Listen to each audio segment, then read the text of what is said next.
some Boomtown Rats for you. Anybody likes Mondays. I'm happy to welcome in my next guest. Does a heck of a job in Frankfurt. He's Speaker of the House, David Osborne. Hey, David Osborne, how are you, Mr. Speaker? Doing great, Dwight. How are you? We're doing good. Listen, Dave and I are grateful to have you on the show. I know you're a busy man, but I want to talk about some of the accomplishments. I want to talk about a couple of things. The accomplishments of the General Assembly, if you could speak on a few of them. But I also want to talk about somebody taking credit for them because it's driving me nuts out here. Talk about some of the wins that we had with the General Assembly, if you don't mind. Look, we had a really, really good session this past year. It was a difficult session, but it was one that was extremely productive. It was one that we took a lot of items that had been kind of piling up on the to-do list for a number of years. We were able to kind of clear the deck on those things. We continued to work on reducing and eliminating the income tax. We passed a really good school choice bill, passed sports betting, passed medical marijuana, did some really important things on workforce development and workforce encouragement to increase workforce training, to make some reforms in our public assistance systems, to kind of help people get back into the workforce, unemployment insurance reform. I continue to say, Dwight, probably the most significant accomplishment that we've had the last couple of years, and we've had it more than once, is that we've continued to show restraint in our budgeting, where we have not spent all the money that we've taken in. And for 3 consecutive budgets, we have spent less money than we have, and we've been returning that money as much as possible and as quickly as possible to the taxpayers of Kentucky. And that's one of the things I want to follow up on that question. You mentioned the lowered income tax. No, he didn't mention that because Governor Beshear did that. I saw the commercial. Yeah, that's what I want to get to. You mentioned lower income tax. The General Assembly passes that. I'm paraphrasing here, but Governor Beshear, in a strongly worded veto, said it was horrible for Kentucky, and now he's taking credit for that. Charter schools is being held up now in litigation, school choice. And then I want to talk about the surplus, because the budget surplus, he in fact wanted to spend every single nickel. But the General Assembly came in and they neutered him and they blocked that, and they returned the money back to the taxpayers. But now Andy Beshear in his commercials are taking credit for all of these things that he was 100% against. And it seems to me, I want to get your take on this and see if it bothers you as much as it does me, because it seems sociopathic. This guy's lying about things that we all know he's lying about. So I wonder what other truth he's covering up. Do you get my gist? I mean, does it get on your all's nerves in the General Assembly knowing that he's trying to take credit for things that he actually opposed, and now during election time he's saying, oh, these were me? Well, sure, it's frustrating, obviously, and look, we are legislators. We fully acknowledge, most of us do anyway, that when things are going well, the legislature is not going to get the credit it necessarily deserves. On the flip side of that, when things are going poorly, the legislature is probably not going to get the blame that it always deserves. So the executive branch gets somewhat leeway on that.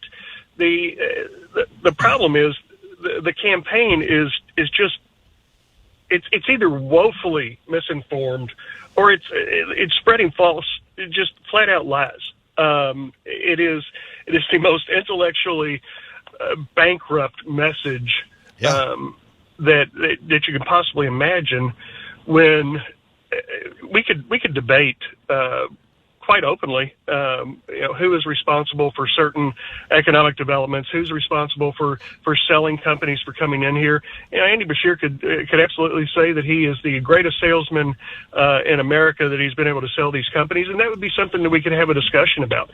But you can't take credit for things that you've opposed. He has when he says that we together have passed lowering the income tax, it is just not correct.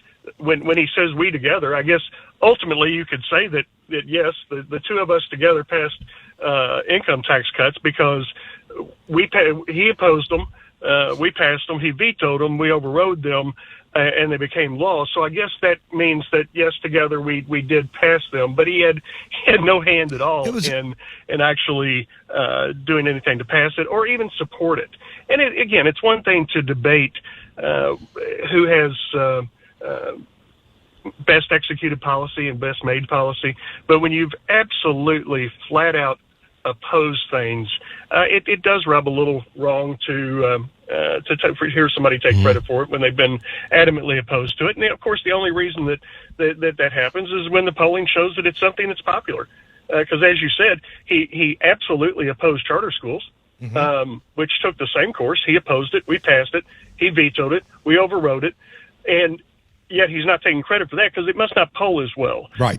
So I find it very interesting how he continues to parse words. And the interesting part of our campaign finance law or campaign ethics laws, Dwight, is that amazingly, third-party entities, these dark money entities, are actually held to a higher standard of telling the truth than the campaign is. Wow. And I think that's why you see the campaign itself running these ads about the income tax cuts, because it would absolutely be against the law for a third-party entity to be running those ads. An individual campaign can pretty much run anything they want to say. So you just described how things work, Mr. Speaker, with a supermajority. He vetoes, you override. From your perspective, how would things change for you if Daniel Cameron's elected governor? I'm reminded a little bit of something that Philip Bailey discussed earlier this year. Philip is really outstanding journalist and reporter that is by no means a fan of the legislature. Used to work for the Courier-Journal, but even before the primary, Philip noted that this governor's race would come down to likability because the legislature is really in charge of state government. And while from a policy standpoint that may be true, it ignores the administrative function of the executive branch. We are a part-time legislature, and to be able to have someone that is pulling in the same direction would be a great benefit. And again, the administrative function of that, whether it be the debacle that was the unemployment insurance problems back during COVID, whether it be the fact that we still have foster children sleeping on office floors. For goodness sake, we've been waiting for 2 years for the executive branch to get us a pay study for state employees that will give them raises because they've not been able to deliver that product to us, depriving our state employees of raises that are budgeted for. You talked about Dave's question. I got a little bit of a follow up on that. He was saying, how would Daniel Cameron be better in office? And quite frankly, the General Assembly, thank God, the General Assembly is in power, and they actually neuter the governor. If not, he would be spending every dime that we have. Every liberal policy he had would be put in place. But it is a big deal to have the right person in there because of what you just said, administration. People that he has appointed to certain offices, they have failed epically to a JCPS-style failure, in my opinion. So it's a big deal. It's a big deal to have the right governor in office, despite being neutered by the General Assembly, who holds the common sense. But I want to talk about, this wasn't from him. This was from the Democratic Party. And if you don't want to speak on this because it's a very sensitive issue, don't, and we'll go to the next question. I have a friend of mine, and she's female, and she's battling cancer, God love her. And she's scared to death like anyone with cancer would be. Every day you're unsure of what's going to happen. She's going through treatment right now, and she gets a letter in the mail, and it says, open immediately, confidential medical information.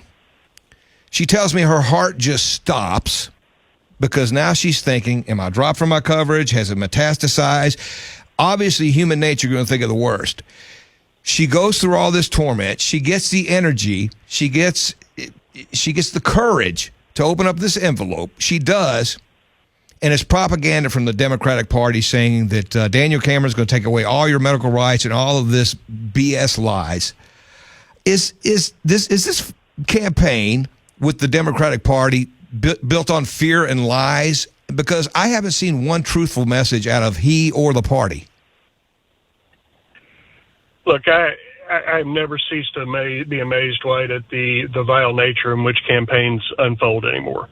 It is staggering. It's sad, and I feel for your friend that had that experience. All campaigns seem to take a vile nature anymore, but I think that you hit it very squarely on the head. This governor has run a campaign to scare people, and I think that that's unfortunate. I think that, maybe it's a little bit of Pollyanna thinking, but, I do think that it's important that the candidates talk about what they're going to do to make people's lives better as opposed to scaring them to polls. Well, let's talk about the campaign. You don't know about Daniel's campaign probably intimately, but it seems like Governor Beshear is way outspending Daniel Cameron. Why is that? I mean, the RNC should be pumping money into a seat that can be regained, and he's not really fighting back against these claims that aren't true. What do you make of the campaign so far? Well, I think clearly it is one that has struggled to compete financially. Obviously, this governor had a huge fundraising advantage. I think he started came out of the primary with $7 or $8 million in the bank, and he has been a very prolific fundraiser throughout it. The DGA, the Democratic Governors Association, has poured huge sums of money into this race. It is really the only race that they have actively engaged in this year around the country. Daniel has done a good job of raising money. It's just more difficult as a challenger to raise money against an incumbent who has the leverage of that incumbency against donors. So it has been significant disadvantage. Republican Governors Association has come in and has provided, I think, as much support as they possibly have been able to. But at the end of the day, this is a campaign that where the governor will outspend Daniel. I would expect 3 to 4 to 1. Look, it's a big misconception, but the next 2 or 3 minutes, it's a big misconception that, hey, the General Assembly is the Senate, the House, you're in session for a handful of months, 2, 3, and then you're off the rest of the year. That's not the truth with some of them. I know my wife works tirelessly. I see it. She's constantly in Frankfurt. I see you and other people. What can you tell us that we might be working on for 2024 in the sessions? Because I know that she's working on some bills right now that I can't wait to talk about. But give us some just a sneak peek at 2024 in the next couple of minutes if you can. I got in trouble for saying this last year when I said it was going to be a session when we didn't tackle a lot of new issues, and everybody heard that as we weren't going to do a whole lot, and we ultimately did a tremendous amount. Oh yeah. But truthfully, there was not a lot of new ground plowed in that session. We just took an awful lot off the table that had been debated for years. I do think that we come into this session with a bit of a clean slate. Clearly, the budget will dominate the conversation. As President Stivers says, every budget year, the budget is the ultimate policy document. And it is one that will, again, be very thoughtful. I'm 100% confident that we will continue to show the fiscal restraint that has given us the largest budget reserve in the history of the Commonwealth, actually the third largest budget reserve in the country. Wow. Right now, which, I will also point out that the governor chastised us about because he said we weren't being bold enough and spending enough money. When now he's taking credit for these large reserves. But clearly, we're going to continue to budget in a very, very physically responsible manner, continue to build those reserves, continue to return dollars as quickly as we possibly can to the taxpayers. and get more money in taxpayer pockets, or allow them to keep more of their money to begin with. I think that you'll also see some work on school choice. The school choice bill that we passed both in 2022 and in 2023 were challenged in courts. The 2022 bill has been adjudicated and was ruled unconstitutional. So we will try to find a path forward on that, whether that be additional policy or through constitutional amendment that we put on the ballot next year. The charter school bill that we passed this past year is still being adjudicated in court right now. So we'll wait and hopefully have some results back on that. I think you'll also see us take on some criminal justice issues. Jason Nemus, rep from here in Louisville, has worked closely with one of our outstanding freshman members, Jared Bauman, has really taken this bill by the horns to work on criminal justice reform to help Louisville with some of its crime problems, particularly gang-related crime. So I think you'll see us work on that. As well as some of the juvenile justice issues that continue to plague our system, and ultimately get down into classroom behavior and student discipline. Before I let you go, if you were a sports guy, I'd say, hey, pick the score of the big game, but you're the Speaker of the House. Is Daniel Cameron going to beat Andy Beshear? Yeah, I believe he is, Dwight. I think that at the end of the day, the governor, as an incumbent, has a lot of natural and significant advantages. But Kentucky is a Republican state, and Kentuckians want to vote for Republicans. I believe that Republicans come home. They understand the importance of conservative policy, and I believe that they will come home to the Republican Party. Ultimately culminating in 8 days on Election Day. Yes, I agree with you, and there's a reason why the FOP is endorsing Cameron, because Louisville needs him, in my opinion, but that's just my opinion. He is Speaker of the House, David Osborne. You're a busy man. We're grateful for your time. Thank you, Speaker, and we look forward to you men and women working hard for us in Frankfort this next session. David Osborne, have a great day. Always a pleasure. Thank you. All right, take care. Thank you, sir.